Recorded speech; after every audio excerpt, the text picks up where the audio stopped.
Vijayanagara channel ವೀಕ್ಷಕರಿಗೆ ನಮಸ್ಕಾರ. ವಿಜಯನಗರ ವಾರ್ತೆಗಳಿಗೆ ಸ್ವಾಗತ. ಮುಖ್ಯಾಂಶಗಳು.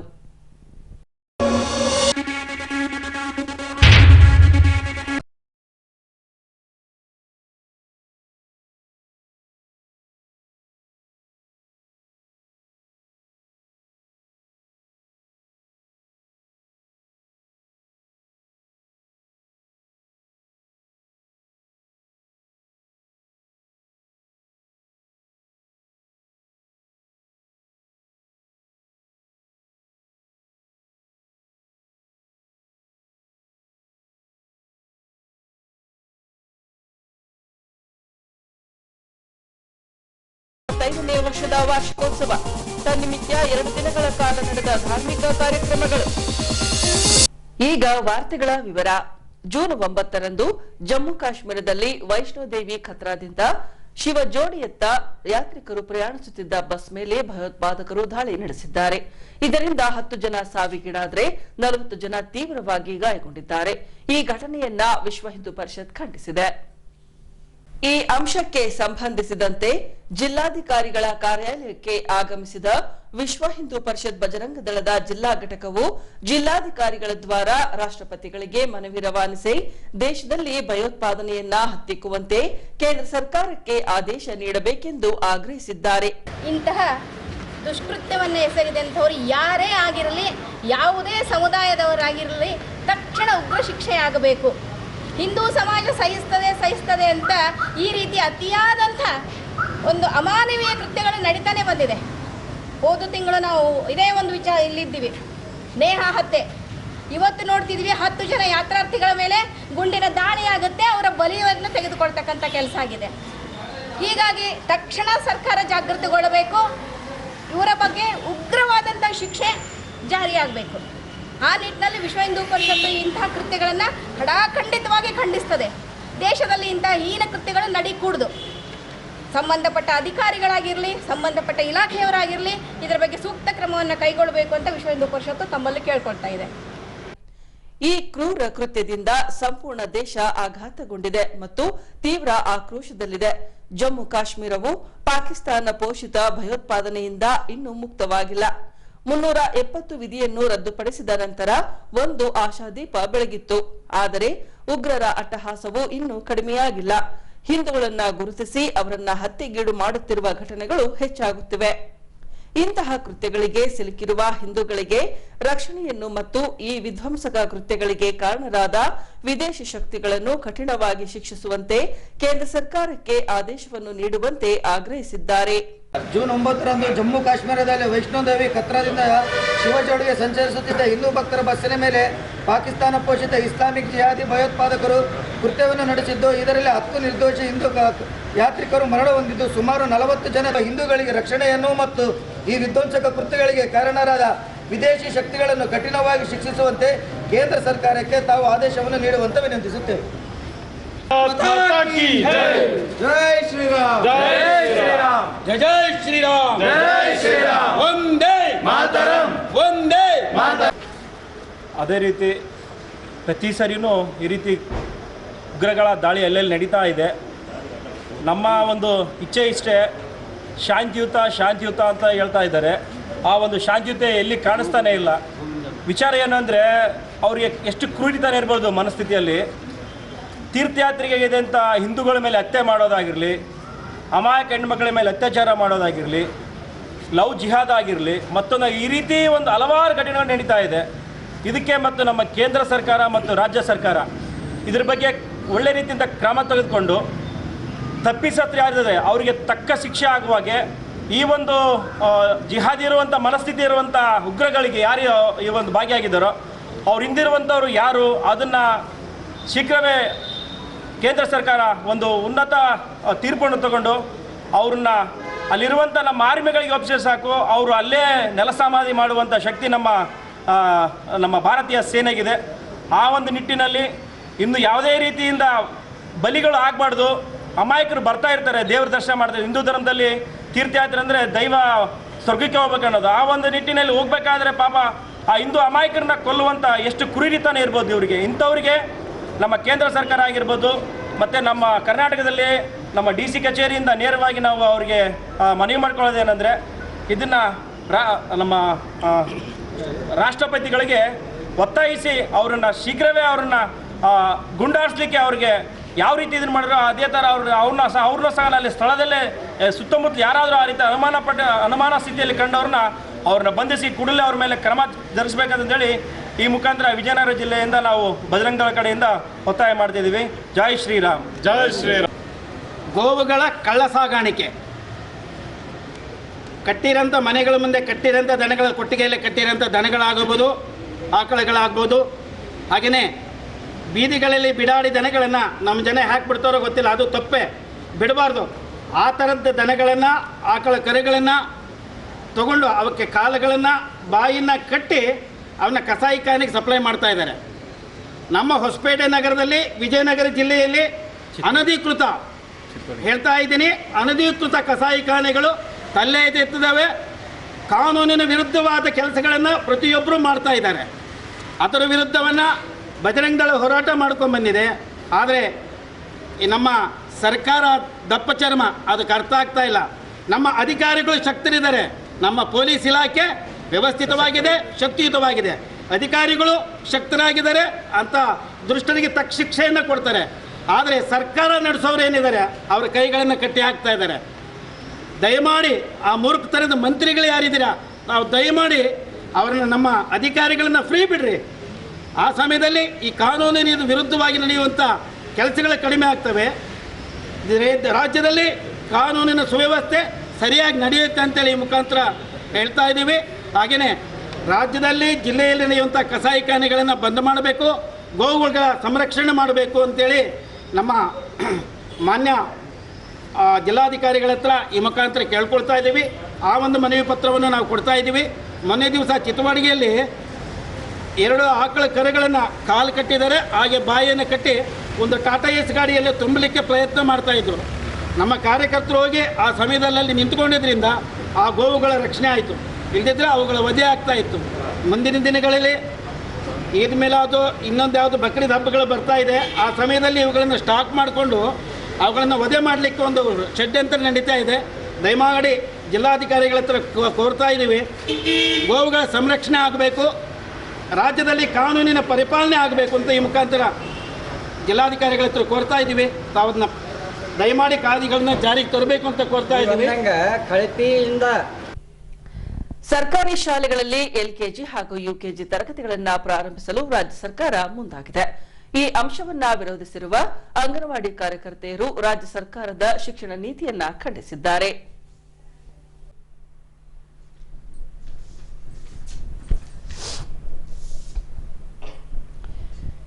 ಈ ಅಂಶಕ್ಕೆ ಸಂಬಂಧಿಸಿದಂತೆ ಸ್ಥಳೀಯ ಸಣ್ಣಕ್ಕಿ ವೀರಭದ್ರೇಶ್ವರ ದೇವಸ್ಥಾನದಿಂದ ಶಾಸಕ HR ಗವಿಯಪ್ಪನವರ ನಿವಾಸದವರೆಗೆ ಪ್ರತಿಭಟನಾ ರ್ಯಾಲಿ ನಡೆಸಿ ಸರ್ಕಾರಿ ಶಾಲೆಗಳಲ್ಲಿ LKG, UKG ತರಗತಿಗಳನ್ನು ಪ್ರಾರಂಭಿಸುವ ವಿಚಾರವನ್ನ ಕೈಬಿಡಬೇಕೆಂದು ಸರ್ಕಾರಕ್ಕೆ ಆಗ್ರಹಿಸಿದರು.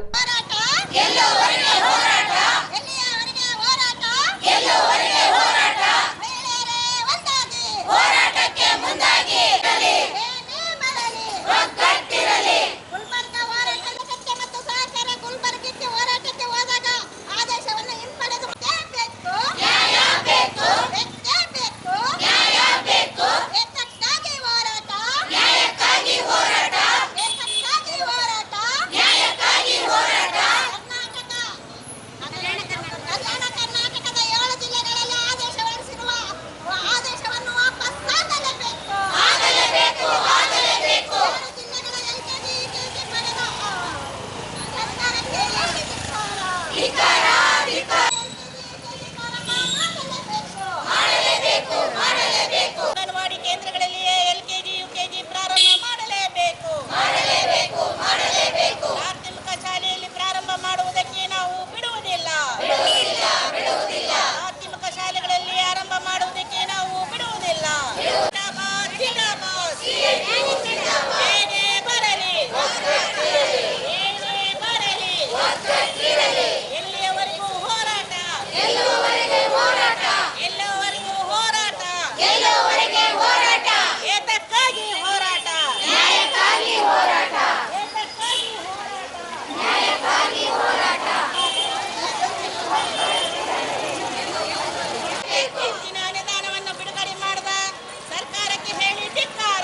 ಇನ್ನು ಶಾಸಕರು ಈ ಅಂಶದ ಕುರಿತು ಸರ್ಕಾರದ ಮೇಲೆ ಒತ್ತಡ ಹೇರಿ ನೂತನ ಶಿಕ್ಷಣ ನೀತಿಯನ್ನ ಕೈಬಿಡುವಂತೆ ಸರ್ಕಾರದ ಗಮನಕ್ಕೆ ತರಬೇಕೆಂದು ಆಗ್ರಹಿಸಿದ್ದಾರೆ. ಇಂದು ಇಡೀ ರಾಜ್ಯಾದ್ಯಂತ ಶಾಸಕರ ಮನೆ ಮುಂದೆ ಹೋರಾಟವನ್ನು ಹಮ್ಮಿಕೊಳ್ಳಲಾಗಿದೆ. ಇದರ ಭಾಗವಾಗಿ ವಿಜಯನಗರ ಜಿಲ್ಲೆಯ ಹೊಸಪೇಟೆಯಲ್ಲಿಯೂ ಕೂಡ ಶಾಸಕರ ಮನೆ ಮುಂದೆ ನಾವು ಹೋರಾಟಕ್ಕೆ ಹೋಗ್ತಾ ಇದ್ದೀವಿ. ಈ ಹಿಂದೆ ಏನು ಇಡೀ ರಾಜ್ಯದಲ್ಲಿ NEP ಜಾರಿ ಮಾಡಬೇಕು ಅಂತಂದೇಳಿ ಹೊಸ ಶಿಕ್ಷಣ ನೀತಿಯನ್ನು ಜಾರಿ ಮಾಡಬೇಕು ಅಂತಂದೇಳಿ BJP ಸರ್ಕಾರ ಹೊರಟಿತ್ತು. ಅದೇ ಮಾದರಿಯಲ್ಲಿನೇ ಇವತ್ತು ಕಾಂಗ್ರೆಸ್ ಸರ್ಕಾರ ನಾವು NEPಯನ್ನು ವಾಪಸ್ ಮಾಡ್ತೀವಿ ಅಂತಂದೇಳಿ ಅಂದಂಥವ್ರು, ಅದರ ಹೆಸರಿನಲ್ಲಿ ಇವತ್ತು ಅಧಿಕಾರಕ್ಕೆ ಬಂದಂಥವರು ಇವತ್ತು ಅದೇ ಮಾದರಿಯಲ್ಲಿನೇ ಇಂದು ಇಡೀ ಹೈದರಾಬಾದ್ ಕರ್ನಾಟಕ ಮತ್ತು ಇಡೀ ಕರ್ನಾಟಕದಲ್ಲಿ ಕೂಡ ಇವತ್ತು ನಾವು ಕನ್ನಡ ಮಾಧ್ಯಮ ಶಾಲೆಗಳಲ್ಲಿ LKG UKG ಮಾಡ್ತೀವಿ ಅಂತಂದೇಳಿ ಹೊರಟಿದ್ದಾರೆ. ಏಕೆ ಅಂತಂದರೆ ಇವತ್ತು ಖಾಸಗಿ ಶಾಲೆಗಳು ಅಂಗನವಾಡಿ ಮತ್ತು ಕನ್ನಡ ಶಾಲೆಯ ಎಲ್ಲ ಮಕ್ಕಳನ್ನು ಕೂಡ ಇವತ್ತಲ್ಲಿ ದಾಖಲೆಗಳನ್ನು ಮಾಡ್ಕೊಳ್ತಾ ಇದ್ದಾರೆ. ಆದರೆ ಇವತ್ತು ICDS ಅನ್ನೋ ಒಂದು ಯೋಜನೆಯನ್ನು ಏನು 75ರಲ್ಲಿ ಇವತ್ತು ತಂದಿರತಕ್ಕಂಥ ಯೋಜನೆ, 6 ಯೋಜನೆಗಳಲ್ಲಿ 6 ಅಂಶಗಳನ್ನು ಮುಖ್ಯವಾಗಿ ತಂದಿರತಕ್ಕಂಥದ್ದು. ಅದರ ಭಾಗವಾಗಿ ಇವತ್ತು ICDS ವಿಸ್ತಾರವಾಗಿ ಇವತ್ತು ಎಲ್ಲ ಕಡೆಗಳಲ್ಲಿ ಕೂಡ ಕೆಲಸ ನಿರ್ವಹಿಸ್ತಾ ಇದೆ. ಆದರೆ ಇಂದು ಏನು ಕಲ್ಯಾಣ ಕರ್ನಾಟಕ ಪ್ರಾದೇಶಿಕ ಮಂಡಳಿಯವರು ಇವತ್ತು ಹಣಕಾಸನ್ನು ಬಿಡುಗಡೆ ಮಾಡಿ ಇವತ್ತು ಶಾಲೆಗಳಲ್ಲಿ LKG UKG ಮಾಡಲಿಕ್ಕೆ ಹೊರಟಿದ್ದಾರೆ. ಇದನ್ನು ನಾವು ವಿರೋಧಿಸ್ತಾ ಇದ್ದೀವಿ. ಇದೇ ತಿಂಗಳು 3ನೇ ತಾರೀಕು ನಾವು ಗುಲ್ಬರ್ಗಾದಲ್ಲಿ ಕರ್ನಾಟಕ ಪ್ರಾದೇಶಿಕ ಮಂಡಳಿಯ ಆಯುಕ್ತರ ಕಚೇರಿ ಎದುರು ಹೋರಾಟ ಮಾಡಿದಾಗ ನಾವು ತಟಸ್ಥಗೊಳಿಸ್ತೇವೆ ಅಂತಂದೇಳಿ ಹೇಳಿದವರು ನಿನ್ನೆ ನಮ್ಮನ್ನು ಮೀಟಿಂಗ್ ಕರಿಬೇಕಾದ್ರೆ ಮೊನ್ನೆ ರಾತ್ರಿ ಈ ಆದೇಶವನ್ನು ಜಾರಿ ಮಾಡಿದ್ದಾರೆ. ಇಡೀ ಎಲ್ಲ ಜಿಲ್ಲೆಗಳಲ್ಲಿಯೂ ಕೂಡ ನಾವು ಇದನ್ನು ಪ್ರಾರಂಭ ಮಾಡ್ತೀವಿ ಅಂತಂದೇಳಿ ಇವತ್ತು ನಮ್ಮ ವಿಜಯನಗರ ಜಿಲ್ಲೆ 1ರಲ್ಲಿನೇ PUC ಓದಂಥ ಹೆಣ್ಮಕ್ಳು ಸುಮಾರು 288 ಜನ ಇದ್ದಾರೆ. ಡಿಗ್ರಿ ಮಾಡಿದ BA ಓದಿರ್ತಕ್ಕಂಥವ್ರು 177 ಜನ ಇದ್ದಾರೆ. MA ಮಾಡಿದಿರ್ತಕ್ಕಂಥ 28 ಜನ ಇದ್ದಾರೆ. ಇಷ್ಟು ಜನ ಇರಬೇಕಾದಾಗಲೇ ಇವರು ಪ್ರೈಮರಿ ಸ್ಕೂಲಲ್ಲಿ LKGನ ಪ್ರಾರಂಭ ಮಾಡ್ತೀವಿ, UKG LKG ಅಂತ ಅಂದಾಗ ಅಲ್ಲಿ ಶಿಕ್ಷಕರು ಇವತ್ತು ಶಿಕ್ಷಕರನ್ನ ನೇಮಕ ಮಾಡ್ತೀವಿ ಅಂತಾರೆ. ಜಸ್ಟ್ ಪಾಸ್ ಆಗಿದ್ರೆ ಸಾಕು ಅಂತ ಹೇಳ್ತಾರೆ. ಇವತ್ತು 3 ವರ್ಷದಿಂದ 6 ವರ್ಷದ ಮಕ್ಕಳನ್ನು ಇವತ್ತು ಲಾಲನೆ ಪಾಲನೆ ಮಾಡುವಂಥ 45 ವರ್ಷದಿಂದ ದುಡಿಯುವಂಥ ಈ ಮಹಿಳೆಯರು ಅಲ್ಲಿ ತಾಯ್ತನವನ್ನು ತೋರಿಸುವಂಥ ಹೆಣ್ಣು ಮಕ್ಕಳಿಗೆ ಇವತ್ತು ಎಲ್ಲ ರೀತಿಯಿಂದನೂ ಟ್ರೈನಿಂಗ್ ಕೊಡ್ತಿದ್ದಾರೆ. ಇವತ್ತು ಶಾಲಾ ಪೂರ್ವ ಶಿಕ್ಷಣ ಅಂತಂದೇಳಿ ಮಧ್ಯೆ ತರ್ತಾ ಇದ್ದಾರೆ. ಯಾಕೆ ಇದೇ ಹಣವನ್ನು ಅಂಗನವಾಡಿ ಕೇಂದ್ರಗಳಲ್ಲಿನೇ ಇವತ್ತು ಖರ್ಚು ಮಾಡಿ ಅಲ್ಲಿನೇ ಯಾಕೆ LKG UKG ಮಾಡಬಾರ್ದು? ಇದಕ್ಕಾಗಿಯೇ ಇವತ್ತು ಶಾಸಕರು ಇರ್ಬೋದು, ಅವರು ಧ್ವನಿ ಎತ್ತಬೇಕಾಗಿದೆ. ಇವತ್ತು ಬರೀ ಅಧಿಕಾರಕ್ಕೆ ಬಂದು 5 ವರ್ಷದಲ್ಲಿ ಸುಮ್ಮನಿದ್ದು ಹೋಗೋದನ್ನು ನಾವು ಬಿಡ್ತಾ ಇಲ್ಲ. ಹಾಗಾಗಿ ಅವರು ಕೂಡ ಇವತ್ತು ಮಾತಾಡಬೇಕಾಗಿದೆ. ICDS ಯೋಜನೆ ಏನಾದರೂ ಮುನ್ನುಗ್ಗಿತ್ತು ಅಂತಂದರೆ ಈ ದೇಶದ ಮಕ್ಕಳ ಪ್ರಗತಿ ಏನಿದೆ, ಇಂದಿನ ಮಕ್ಕಳೇ ನಾಳಿನ ಪ್ರಜೆಗಳು ಅನ್ನೋದನ್ನು ಇವತ್ತು 5 ವರ್ಷದ ಮಕ್ಕಳನ್ನು ಏನು ಸಾಯುವಂಥ ಪ್ರಮಾಣವನ್ನು ಏನು ಕಡಿಮೆ ಮಾಡ್ತಾ ಇದೆ ICDS ಯೋಜನೆ, ಮುಂದಿನ ದಿನಗಳಲ್ಲಿ ಆಗುವಂಥ ಅನಾಹುತಕ್ಕೆಲ್ಲ ಇವರೆಲ್ಲರೂ ಕೂಡ ಕಾರಣರಾಗ್ತಾರೆ, ಶಾಸಕರು ಕೂಡ ಕಾರಣ ಆಗ್ತದೆ. ಹಾಗಾಗಿ ಇಂದು ನಮ್ಮ ಹೋರಾಟವನ್ನು ಪ್ರಾರಂಭ ಮಾಡ್ತಾ ಇದ್ದೀವಿ. ಈ ಹೋರಾಟ ಇಲ್ಲಿಗೆ ಮುಗಿಯೋದಿಲ್ಲ. ಮತ್ತು ನಾವು ಮನವಿಪತ್ರ ಕೂಡ ಇವತ್ತು ಕ್ಷೇತ್ರ ಶಿಕ್ಷಣಾಧಿಕಾರಿಗಳಿಗೂ ಮತ್ತು DDP ಅವರಿಗೆ ಎಲ್ರಿಗೂ ಕೂಡ ಇವತ್ತು ಮತ್ತು ನಾಳೆ ಕೊಡೋರಿದ್ದೀವಿ. ವಾಹನಗಳು ಅಪಘಾತಕ್ಕೆ ಸಿಲುಕಿದಾಗ ಅದನ್ನು ರಕ್ಷಣೆ ಮಾಡುವ ಹಿನ್ನೆಲೆಯಲ್ಲಿ ಫ್ಯಾನಿಕ್ ಬಟನ್ ಅಳವಡಿಸಲಾಗುತ್ತಿದೆ. ಇದಕ್ಕೆ ಸರ್ಕಾರ 4,000 ರೂಪಾಯಿ ಬೆಲೆಯನ್ನ ನಿಗದಿಪಡಿಸಿದೆ. ಆದರೆ ಫ್ಯಾನಿಕ್ ಬಟನ್ ಅಳವಡಿಸಲು 12 ರಿಂದ 17,000 ರೂಪಾಯಿವರೆಗೆ ಪಡೆಯಲಾಗುತ್ತಿದೆ. ಈ ಅಂಶವನ್ನ ಸಾರಿಗೆ ಕಾರ್ಮಿಕ ಸಂಘಟಕರು ವಿರೋಧಿಸಿದ್ದಾರೆ. ಈ ಅಂಶಕ್ಕೆ ಸಂಬಂಧಿಸಿದಂತೆ ಹೊಸಪೇಟೆ ತಾಲೂಕು ಕಾರ್ಮಿಕರ ಸಂಘಗಳ ಒಕ್ಕೂಟದಿಂದ ನಗರದ ಸಣ್ಣಕ್ಕಿ ವೀರಭದ್ರೇಶ್ವರ ದೇವಸ್ಥಾನದಿಂದ ಆರ್ಟಿಒ ಕಚೇರಿಯವರೆಗೆ ಪ್ರತಿಭಟನಾ ರ್ಯಾಲಿ ನಡೆಸಿದರು.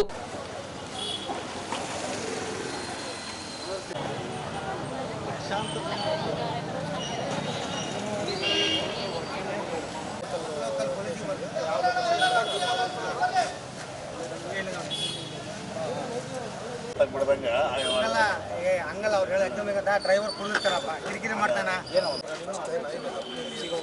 ಅಂದ್ರೆ ಒಂದು ಮಿಷಿನ್ ಎಷ್ಟ ಸರ್ ರೇಟ್?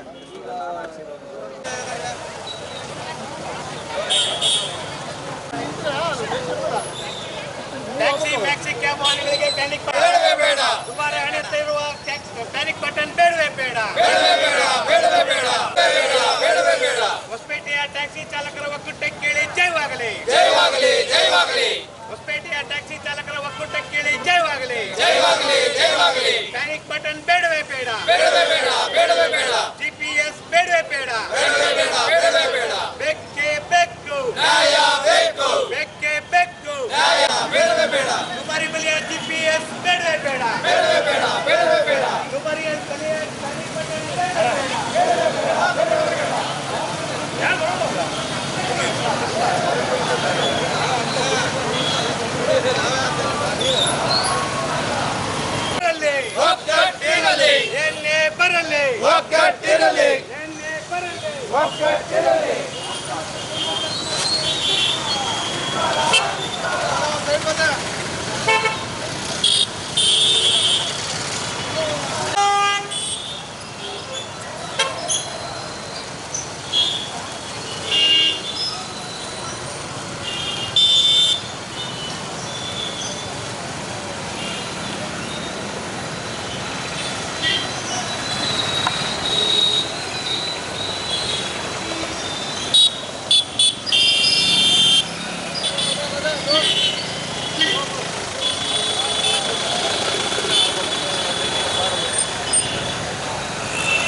ಯಾವುದೇ ಗಾಡಿ FC ಮತ್ತು ರಿಜಿಸ್ಟ್ರೇಷನ್ ಅಂತ ಬಂದಾಗ ಲೀಡರ್ ಅಲ್ಲಿ ಹೇಳಿದ್ದಾರೆ, ಇವತ್ತು ಬೆರಳೆಣಿಕೆ ಎಷ್ಟು ಲೀಡರ್ಗಳು ಮಾತ್ರ ನಾವು ಬಂದಿರೋದು.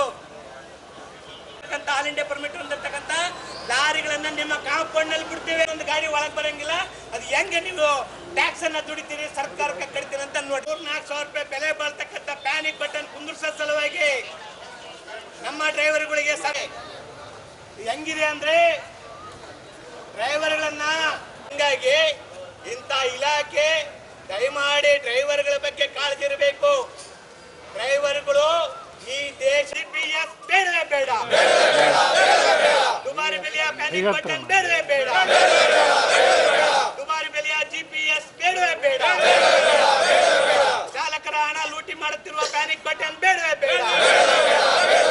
ಚಾಲಕರ ಹಣ ಲೂಟಿ ಮಾಡುತ್ತಿರುವ GPS ಬೇಡವೇ ಬೇಡ.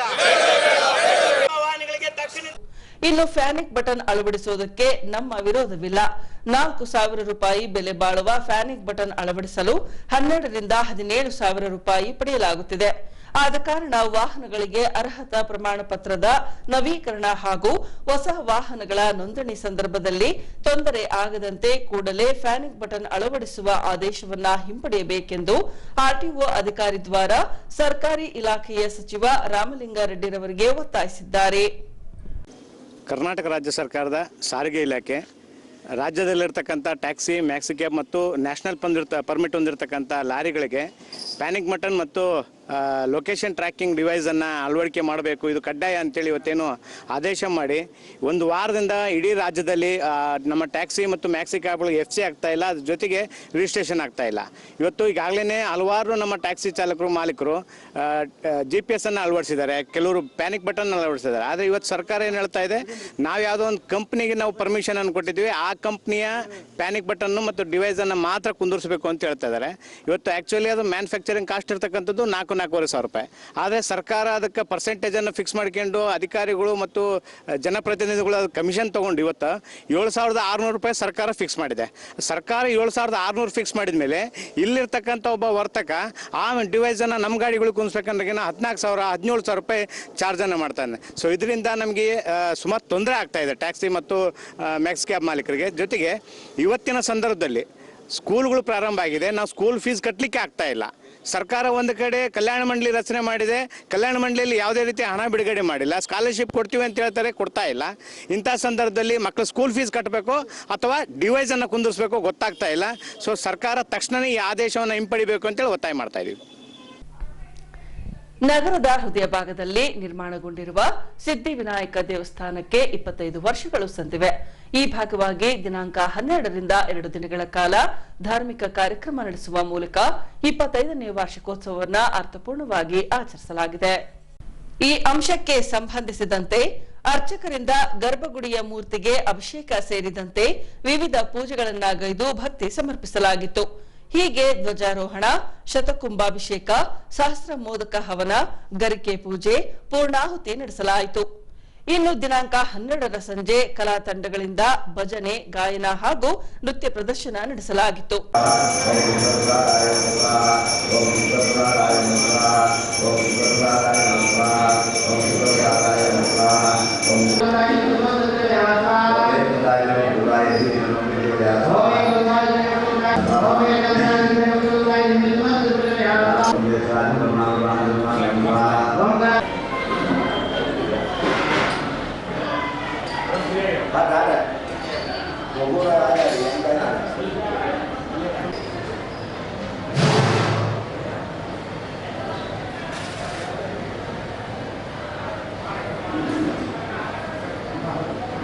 Om Rai Sita Desi Madhyamam Smaha, Om Rai Desa Desi Madhyamam Smaha, Om Rai Sita Desi Madhyamam Smaha, Mahara Vidmama, Desa Tumam Desi Desi Tumam Desi Tumam Desi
ಇನ್ನು ವಿಘ್ನ ವಿನಾಶಕನು ಸರ್ವರಿಗೂ ಒಳಿತನ್ನ ಕಲ್ಪಿಸಲೆಂದು ದೇಗುಲದಲ್ಲಿ ವಿಶೇಷ ಪೂಜೆ ಸಲ್ಲಿಸಿ ಪ್ರಾರ್ಥಿಸಲಾಗಿದೆ ಎಂದು ದೇಗುಲದ ಆಡಳಿತ ಮಂಡಳಿ ಹಾಗೂ ಅರ್ಚಕರು ಈ ವೇಳೆ ತಿಳಿಸಿದ್ದಾರೆ.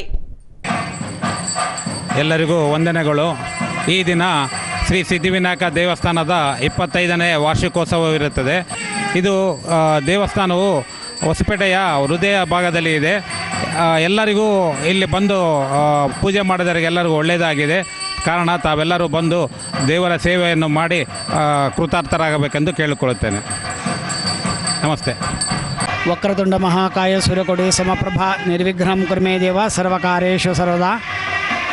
ನಗರದ ಶ್ರೀ ಸಿದ್ಧಿವಿನಾಯಕ ದೇವಸ್ಥಾನದ 25ನೇ ವಾರ್ಷಿಕೋತ್ಸವದ ಪ್ರಯುಕ್ತ ದೇವಸ್ಥಾನದಲ್ಲಿ 3 ದಿವಸದಿಂದ ಗಣಹೋಮ, ಸಹಸ್ರಮೋದಕ ಹವನ ಹಾಗೂ ಶತಕುಂಭಾಭಿಷೇಕ ಹಾಗೂ ಗಣಪತಿಗೆ ವಿಶೇಷ ಪೂಜೆ ಹಾಗೂ ಗಣಪತಿಗೆ ಕಮಲಾಕ್ಷ ಶಾನ್ಭಾಗರವರಿಂದ ಬೆಳ್ಳಿ ಕವಚ ಸಮರ್ಪಣೆ ಇವೆಲ್ಲ 25ನೇ ವಾರ್ಷಿಕೋತ್ಸವ ಪ್ರಯುಕ್ತ ಮಾಡಿದ್ದಾರೆ.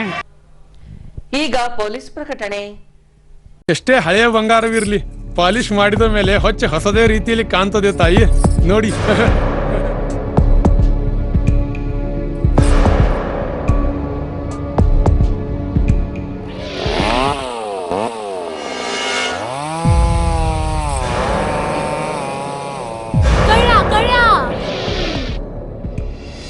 ತಾಯಿ, ನಿಮ್ಮ ಮೈ ಮೇಲೆ ಅದು ಹೊಲಸು ಬಿದ್ದಿದೆ.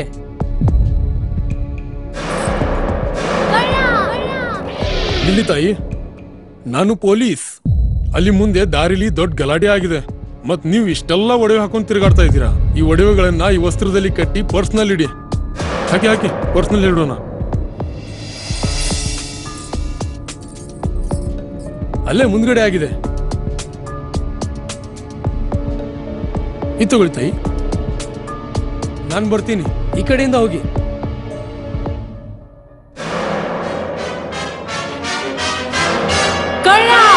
ಇಂತಹ ಮೋಸದ ಸಂಗತಿ ನಿಮಗೂ ನಡೆಯಬಹುದು. ತಮ್ಮ ಬೆಲೆ ಬಾಳುವ ಒಡವೆ ಆಭರಣ ವಸ್ತುಗಳನ್ನು ಎಚ್ಚರಿಕೆಯಿಂದ ಕಾಪಾಡಿ. ಯಾವುದೇ ಮಾತುಗಳಿಗೆ ಮರುಳಾಗಬೇಡಿ. ಸಂಶಯಾಸ್ಪದ ರೀತಿಯಲ್ಲಿ ಯಾರಾದರೂ ಕಂಡು ಬಂದರೆ ಸಮೀಪದ ಪೊಲೀಸ್ ಠಾಣೆಯನ್ನು ಸಂಪರ್ಕಿಸಿರಿ. ಈಗ ಕೊನೆಯಲ್ಲಿ ಮತ್ತೊಮ್ಮೆ ವಾರ್ತೆಗಳ ಮುಖ್ಯಾಂಶಗಳು.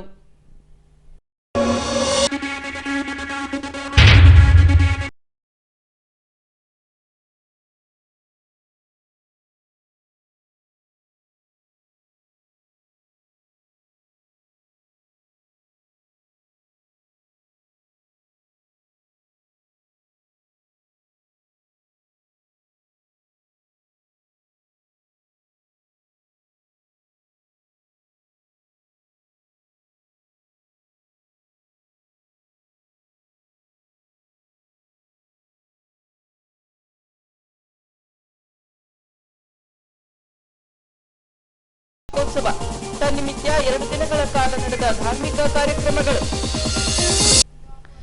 ಇಲ್ಲಿಗೆ ವಾರ್ತಾ ಪ್ರಸಾರ ಮುಕ್ತಾಯವಾಯಿತು. ವಂದನೆಗಳೊಂದಿಗೆ ನಯನ ಉಮೇಶ್.